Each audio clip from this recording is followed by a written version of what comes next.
অবশেষে দৃষ্টিশক্তি ফিরে পেলেন জেসমিন।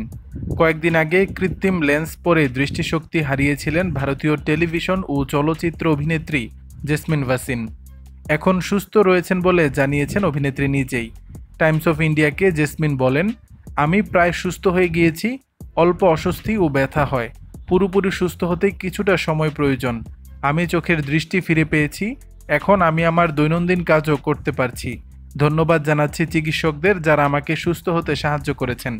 1 মাস মেকআপ নেওয়ার সময়ও সতর্ক থাকার পরামর্শ দিয়েছেন চিকিৎসকরা।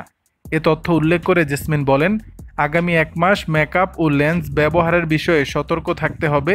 কিছুদিন লেন্স পরতে পারবো না। চোখে কোনোভাবেই মেকআপ লাগানো যাবে না। জেসমিন দীর্ঘদিন ধরে লেন্স পরেন। গত 17 জুলাই দিল্লিতে একটি অনুষ্ঠান ছিল। সেদিনও চোখে লেন্স পরেন, কিন্তু তারপরই বাধে বিপত্তি। ঘটনার বর্ণনা দিয়ে জেসমিন বলেন, গত 17 জুলাই দিল্লিতে একটি অনুষ্ঠানে ছিলাম। জানি না লেন্সে কী সমস্যা হয়েছিল। লেন্স পরার পর থেকেই চোখে ব্যথা শুরু হয়। ওই সময় ডাক্তারের কাছে যেতে চেয়েছিলাম, কিন্তু অনুষ্ঠানে কমিটেড থাকায় সিদ্ধান্ত নেই অনুষ্ঠান শেষে ডাক্তারের কাছে যাব। অনুষ্ঠান চালিয়ে নেওয়ার জন্য সানগ্লাস পরেছিলাম।